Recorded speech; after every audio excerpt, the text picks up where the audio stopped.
Ya, salam sejahtera, damai Tuhan Yesus Kristus menyertai setiap Bapak Ibu pendengar.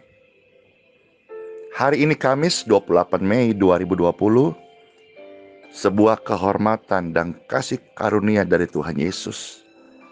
Setelah Pastor keluar dari mesbah doa, membawa doa-doa kesembuhan untuk orang-orang sakit, Pastor melayani, membagikan firman Tuhan, kabar baik, kabar keselamatan, kabar pengampunan dosa, dan kabar kelepasan dan kabar kesembuhan, serta mendoakan aliran kesembuhan bagi setiap pendengar dan form-form doa yang sudah masuk dalam grup I Believe Miracle. Setiap kita Bapak Ibu yang mendengar ini tentu disebut orang yang hidup. Setiap yang hidup suatu hari pasti akan mati, meninggal. Kita masih memiliki beberapa pilihan sebelum akhirnya kita terkubur di dalam tanah. Tidak ada satu makhluk pun yang hidup yang tidak mati atau meninggal. Bagaimana nanti ketika kita meninggal, Bapak Ibu? Bagaimana cara mati kita nanti?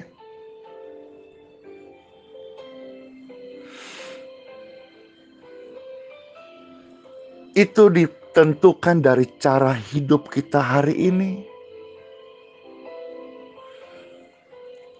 Mari kita hidup hari ini. Meski kita punya pergumulan anak kita yang lahir prematur, kita pergumulan hari ini yang suami kita sakit,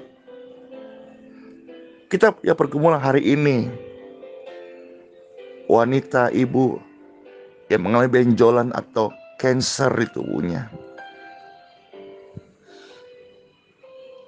Setiap orang yang mendengarkan ini mungkin memiliki penyakit atau pergumulan hidup yang berbeda-beda. Tetapi Pastor mau mengajak kita semua dan diriku sendiri. Tidak ada satupun yang hidup tidak akan mati tubuh ini. Maka selama kita masih katakan hidup, ya meski dengan hari ini aneka pergumulan, aneka macam penderitaan, aneka macam situasi yang membuat kita neteskan air mata, dan beberapa pendengar ini berkata, aku tidak sanggup lagi. Pastor mau ingatkan, kematian Anda tidak perlu mengejarnya.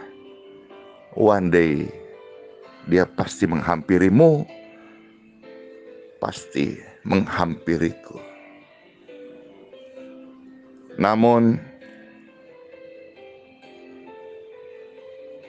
biarlah Anda mendengar hari ini sebuah kebenaran, sehingga ketika kematian menghampiri kita, atau orang yang kita kasihi, kita ajarkan apa yang saudara dengarkan hari ini, supaya waktu itu terjadi, kita semua menerimanya dengan sangat tenang dan sentosa. Pembacaan sabda firman Tuhan hari ini yang terambil dari kitab Ayub pasal 21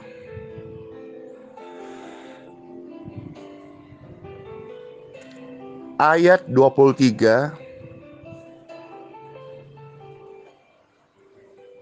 24, 25, 26.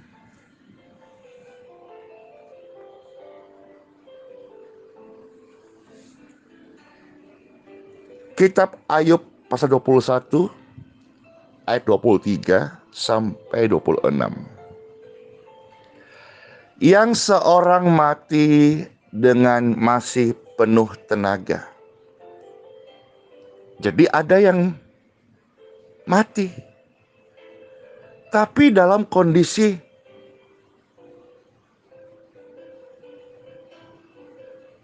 talentanya itu tidak digunakan. Masih penuh.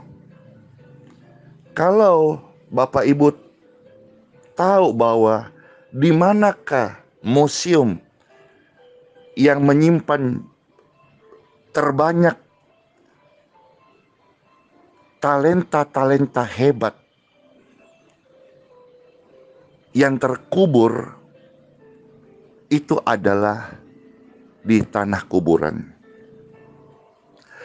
Karena di tanah kuburan orang-orang yang sudah tidur di dalam tanah atau mati atau meninggal, tidak semua mereka menggunakan seluruh talenta yang Tuhan berikan dalam hidup mereka. Dan seandainya mereka bisa hidup kembali, mereka pasti akan menggunakan penuh tenaga, talenta yang sebetulnya Tuhan sudah kasih. Tapi mereka sampai menutup mata. Mereka tidak menggunakannya. Maka kitab suci berkata, yang seorang mati dengan masih penuh talenta, penuh tenaga. Ada yang meninggal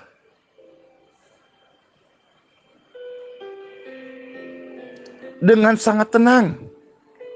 Jadi yang seorang meninggal dengan masih penuh tenaga, yang lain mereka meninggal dengan sangat tenang dan sentosa.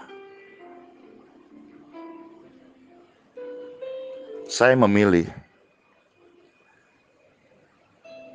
ketika kematian menjemput saya putuskan, saya doakan, saya jalani.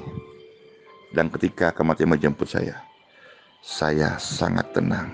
Karena saya pasti akan berjumpa kekasih jiwaku, kekasih hatiku, Tuhan Yesus Kristus.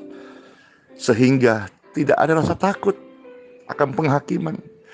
Tidak ada rasa takut kengerian malam di malam pertama di tanah kuburan. Tidak ada rasa takut kegelapan, lorong waktu. Karena hari ini saya belajar hidup adalah Kristus. Dan meninggal adalah keuntungan. Ada juga orang yang kata kitab Ayub pasal 21 ayat yang ke-24 ya. Ada yang meninggal pinggangnya gemuk oleh lemak. Sepanjang hidup ini kita diberikan pilihan. Kita mau hidup santai-santai, ataukah kita mau juga mengimbangi dengan olahraga. Kalau olahraga saja berguna untuk supaya tidak terjadi penimbunan lemak di pinggang, menahan lajunya postur tubuh gemuk oleh lemak. Demikian pun kalau kita hidup Bapak Ibu hanya memikirkan kenikmatan duniawi, kita hanya gemuk oleh dosa, kita hanya gemuk oleh ambisi duniawi. Kita hanya gemuk orang-orang Farisi, ahli agama yang tidak melayani, tidak melakukan firman Tuhan. Mereka hanya gemuk-gemuk dengan pengetahuannya.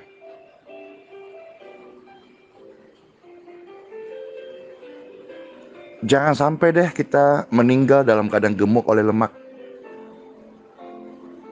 Saya terus tanamkan bahwa orang percaya meninggal tidak karena sakit ya. Termasuk orang percaya meninggal dalam Tuhan Yesus tidak karena stroke, tidak karena kolesterol, tidak karena serangan jantung oleh karena kolesterol, gula darah, atau jantung koroner karena asam urat. Tidak ya.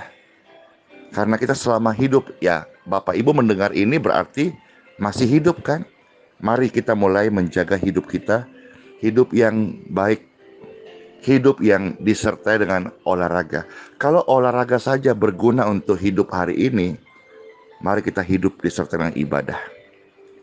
Karena ibadah mengandung janji, baik untuk manfaatnya hidup hari ini, maupun untuk hidup yang akan datang. Ada juga yang meninggal dalam keadaan sumsum dan tulang-tulang masih segar. Ini bicara soal mati muda atau meninggal dalam keadaan belia. Ada bagian-bagian yang memang tidak bisa ada dalam kendali kita. Keterbatasan sebagai human nature, sebagai manusia biasa. Kita sayangi anak kita dengan penuh cinta, dan Tuhan berkehendak lain. Dan akhirnya Tuhan panggil pulang ke surga dalam keadaan sumsum dan tulang masih segar. Ini di luar daripada kemampuan kita, termasuk di luar daripada kemampuan medis. Dan kan kita tahu sama-sama ya istilah bahwa jikalau Tuhan sudah berkehendak, tidak ada yang dapat untuk menghalanginya. Namun hari ini Pastor berdoa, biarlah kasih karunia Tuhan Yesus menyembuhkan orang-orang sakit. Dan kalau ada anak Bapak Ibu yang sedang sakit hari ini, Pastor doakan ya, supaya mereka tidak meninggal dalam keadaan sumsum dan tulang-tulang masih segar. Pastor berdoa dan mendoakan supaya anak-anak kita semua itu hidup bagi Tuhan. Dan waktunya tiba, baik Bapak Ibu pendengar maupun anak-anak kita, ketika kematian menjemput kita, biarlah kita menjadi pribadi yang meninggal sangat tenang dan sangat sentosa. Ayub 21-25, ada yang lain yang mati dengan sakit hati. Nah, ini juga pilihan Bapak Ibu. Ini pilihan. Kita hidup mau berdamai dengan Tuhan dan sesama dan diri sendiri, atau mau menyimpan benci, iri hati, dengki, kepahitan menjadi akar pahit, dan itu ketika berakar dia akan berbuah sakit hati. Dan kalau sudah sakit hati, ini butuh waktu yang lebih lama prosesnya, karena sakit hati tidak datang waktu yang singkat, tapi itu proses bisa berhari-hari, berbulan, bahkan bertahun-tahun. Akhirnya orang berkata, udah gue sakit hati banget. Ya memang Pastor mengerti kadang sakit hati itu tidak datang 1-2 hari, bisa berbulan, bisa bertahun-tahun, yang terus dilukai, akhirnya sakit hati. Memang berat banget, dan secara manusia terus terang ya, kita sangat berat untuk bisa mengampuni, melupakan. Betul, berat banget. Namun Pastor memberi sebuah ilustrasi, yaitu janganlah kita menukar keindahan surga dengan sakit hati. Janganlah kita menukar keindahan kekekalan kita hanya karena tidak mau atau berat. Pastor tak memang berat, maka kita perlu usaha. Kejarlah damai sejahtera. Berusahalah hidup damai seorang dengan yang lain. Jadi kejar, kita perlu berusaha. Pastor susah, itulah arena kita untuk berusaha. Pastor nggak bisa, Pastor nggak ngerti sih. Saya udah rasakan. Kalau mau cerita panjang ya, banyak hal Tapi saya punya prinsip dengan ilustrasi tadi. Saya tidak mau tukar hak kesulungan saya dengan secangkir sup sakit hati. Ini keputusan saya, dan Bapak Ibu juga ini kebenaran, terimalah sebagai firman Tuhan. Kita mau hidup berdamai, kita mau hidup sukacita, kita mau hidup saling mengampuni, dan kita meninggal dalam keadaan sangat tenang dan sentosa. Kalau kita hidup hari ini menimbun amarah, menimbun dengki, menimbun jealous, menimbun sakit hati, kita akan mati dalam keadaan sakit hati. Dan di dalam surat 1 Yohanes pasal 3:15 berkata, orang-orang yang pembenci, sakit hati, tidak mendapat bagian kerajaan surga. Ini tidak bicara soal bagaimana keselamatan ditukar dengan sakit hati, tapi yang saya tahu adalah ketika seseorang menerima kasih sejati dari Yesus Kristus, dia dimampukan untuk mengampuni, melupakan, dan termasuk membuang sakit hati itu. Dan kitab suci berkata bagian B dari kitab ayat 21, ayat 25, orang-orang yang sakit hati, mereka tidak ada kenikmatan dalam hidup ini. Artinya mereka hidup betul-betul menderita. Bangun tidur, jengkel sakit hati. Mau makan, sakit hati. Kerja, sakit hati. Pas mau menyembah Tuhan, sakit hati. Baca Alkitab, sakit hati. Mau saat teduh, sakit hati. Mau meditasi, mau menyembah, mau saat mereka untuk intim dengan Tuhan, melayani, sakit hati. Apakah bisa? Saya beritahu kebenarannya, tidak bisa. Maka orang-orang Kristen yang sakit hati, dia nggak bisa menyembah, nggak bisa melayani dengan benar. Kalau melayani hanya casing aja, bukan dari hati yang paling dalam. Bagaimana bisa melayani dari hati yang paling dalam kalau sumber hati sakit hati? Wah, kalau pastor ngomong panjang nanti ya. Tapi pastor tutup di ayat 26. Kitab Ayub 21 ayat 26. Baik yang meninggal masih muda penuh tenaga, baik yang meninggal sangat tenang dan sentosa, baik yang meninggal pinggangnya gemuk oleh lemak, baik yang meninggal sumsum tulangnya masih segar, baik yang meninggal sakit hati dengan tidak pernah merasakan kenikmatan. Tubuh ini, Bapak Ibu sekalian, pegang tubuh Anda, pegang tubuh suami Anda, istri Anda, orang tua Anda, anak Anda, kasihi, yang kita tiap hari rawat. Ada yang tinggal di rumah gubuk, ada yang tinggal di rumah mewah, ada yang tiap hari jalan kaki, ada yang tiap hari pakai kendaraan mewah untuk mengantar tubuhnya ini. Bagaimanapun nanti, tapi ada satu hal yang saudara dengarkan ini, ayat 26. Mereka sama-sama akan terbaring dalam debu, dan berenga-berenga berkeriapan di atas mereka. Berenga-berenga itu adalah ulat-ulat, cacing-cacing akan tidur di perut mereka, akan memakan tubuh mereka.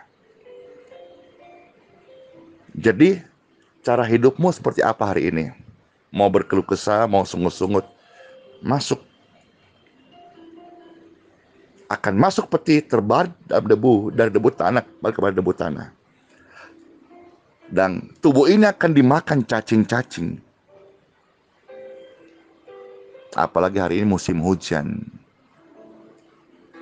Ditanam hari ini dengan peti putih yang indah, pulang hujan turun, selesai. Itulah takdir daripada tubuh yang fana ini. Tetapi saudara-saudara, kita harus ingat, ada kehidupan yang sebenarnya, eternal life, kehidupan kekal, kehidupan abadi. Inilah yang sebetulnya tidak banyak orang memikirkan. Kalau hari ini anakmu sudah meninggal dalam usia yang muda, sumsum tulangnya masih segar, hapuslah air matamu. Karena suatu hari engkau akan berjumpa kembali di kerajaan kekekalan. Kalau engkau mendengar ini, suamimu sudah meninggalkan engkau. Mungkin karena penyakit, mungkin karena sebuah keadaan-keadaan yang tiba-tiba. Itu adalah pintunya dia kembali ke pangkuan Bapa. Janganlah berlarut dalam kesedihanmu, karena suatu hari engkau akan berkumpul di kerajaan surga. Sebab dari debu tanah suatu hari akan kembali kepada debu tanah. Dari sanalah kita dibentuk. Tetapi roh anak-anakmu, roh orang tuamu, roh bapak ibu dan roh saya akan kembali kepada Sang Pencipta kita, yaitu Tuhan Yesus Kristus. Maka hari ini biarlah kita memilih hidup. Hidup karena firman-Nya, hidup karena percaya, hidup dan mau berdoa, hidup yang bersyukur, hidup yang mengampuni, hidup yang melayani, hidup yang berbagi, hidup yang menjadi saksi, hidup yang mau menjadi terang, hidup yang peduli, hidup bagi sesama. Indah bukan firman Tuhan?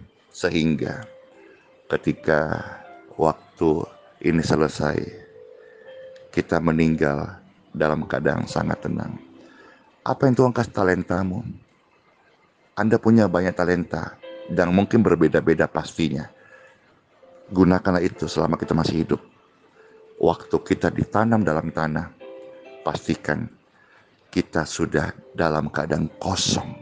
Dalam arti, semua yang Tuhan beri kepada kita sudah kita salurkan, sudah kita gunakan.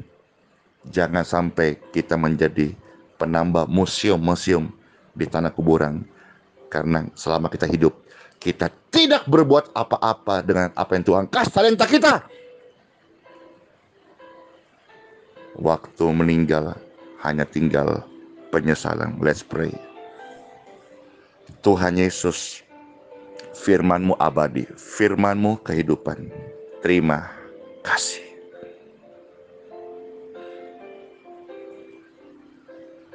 Dan setiap Bapak Ibu memilih hari ini, apakah mau hidup dalam kepahitan, hidup dalam sakit hati, hidup dalam menggerutu, atau hidup di dalam ucapan syukur, hidup di dalam percaya, hidup di dalam melihat bahwa kehidupan ini sementara dan kehidupan kekal itu adalah yang sejati. Pastor berdoa setiap pendengar, kekuatan baru menyertai Anda untuk hidup yang baru. Kalau di negeri kita hari ini sedang dicanangkan oleh Bapak Presiden Jokowi sebuah kehidupan new normal, Anda juga harus berubah. Dari cara hidupmu yang lama, dari pola hidup Anda yang lama, harus berubah. Negeri kita memberlakukan new normal. Tidak semua siap, tapi harus masuk. Anda pun hari ini mungkin berkata, Pastor, saya udah begini, memang gak siap, tapi harus masuk. Yes or no? Pilihan di tangan Anda. Namun Pastor berdoa, kekuatan kasih dan firman Tuhan ini mampukan Anda yang mau untuk berubah. In Jesus' name. Time for healing. Orang-orang sakit dimanapun kau berada, saat engkau sudah mendengar firman ini, hatimu disembuhkan, rohmu disembuhkan, pikiranmu dibuka, sukacitamu bangkit, imanmu bangkit. Waktu iman bangkit, hati bersukacita. Waktu hati bersukacita, imunmu bangkit dan kuat. Maka mari bersama-sama kesempatan ini, Anda sudah masukkan form-form doa, mulai berdoa sekarang. Anda ikut berdoa, Pastor, sebut nama-nama diri Anda, keluarga Anda yang Anda mau support dalam doa. Dan sementara Anda menyebut nama-namanya saat ini, Pastor tumpang tangan dan mulai berdoa kembali untuk orang-orang sakit. Praise God forevermore. Anda sebut namanya, Anda sebut nama orang tua Anda sebut nama anak Anda sebut nama kerabat Anda yang Anda doakan. Sebut sekarang dan katakan in Jesus name, in Jesus name, in Jesus name. Percaya Ada kuasa dalam nama Tuhan Yesus. Ada kuasa, ada kekuatan, ada energi, ada mujizat, ada kesembuhan dalam nama Yesus. Let's pray together. Oh, glory to God, glory to God. Form doa ini. Oh, glory to God. Glory to God, glory to God. Mereka menerima kesembuhannya. Kesembuhan mengalir. Roh yang menyembuhkan turun atas setiap mereka. Mereka yang berdoa untuk keluarga, untuk orang tua, untuk anak-anak. Oh, kesembuhan mengalir, kesembuhan mengalir, kesembuhan mengalir. In Jesus' name.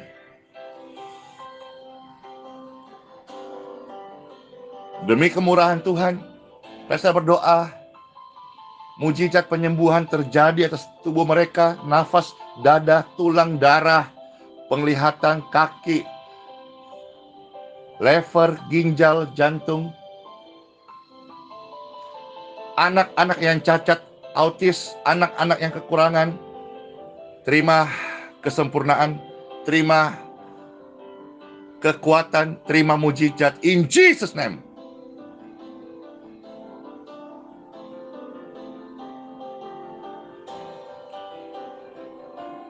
Pemulihan terjadi. In Jesus' name.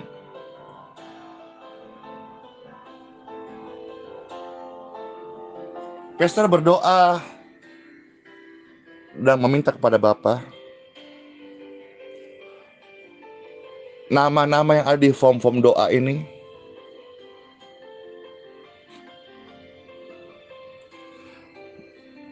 berkatilah mereka semua ya Bapa, dengan umur yang panjang.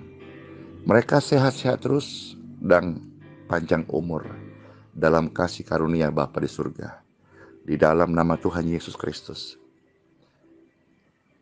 Pastor juga berdoa setiap pendengar, damai sejahtera turun kepada setiap kalian semuanya. Di dalam nama Bapa, Putra, dan Roh Kudus. Sakit penyakit tidak ada atas kemamu. Kebahagiaan, kesejahteraan, hidup sefirman Tuhan, sentosa, hidup maksimal bagi Tuhan. Itu mengalir atas hidup Anda semua. Pastor berdoa bagi seluruh pendengar, seluruh pemirsa yang mendengar ini. Jika ini masuk ke YouTube, ke Facebook, renungan ini, angkat tangan Anda Bapak Ibu sekalian, sama dimanapun kau angkat tangan saat ini. Pastor doakannya sehat-sehat terus, panjang umur, dan hidup dalam kasih karunia Tuhan. Dan saatnya ketika kematian menjemput kita, biarlah kita dalam keadaan sangat tenang dan sentosa. Dalam nama Bapa, Putra, dan Roh Kudus. Dalam nama Tuhan Yesus Kristus. Amin. Amin. Terima kasih Bapak Ibu sudah mendengar dan bisa menerima firman ini. Dan juga Bapak Ibu sudah menerima kekuatan kuasa, kesembuhan, dan kekuatan doa. Bapak Ibu terberkati. Bapak Ibu bisa mendukung pelayanan ini, silahkan. Dan juga Bapak Ibu silahkan share doa-doa ini. Dan Bapak Ibu silahkan juga bagikan ini kepada kerabat yang sakit, atau kepada orang-orang yang Anda doakan yang di luar kota yang tidak tahu Anda doakan. Mulai share ini, dan biar mereka tahu bahwa ada keluarganya yang membawa dalam doa, dan ada orang-orang yang mengasihi dia. Ini sebuah pengharapan. Ya, itu saja dulu untuk hari ini. Selamat menikmati kasih karunia Tuhan Yesus dalam hidup Bapak Ibu sekalian. Saya Pastor Andy Simon mengucapkan sola fide. Hiduplah oleh iman, dan Immanuel, rahmat Tuhan Yesus menyertai setiap kita sekarang dan selama-lamanya. Amin.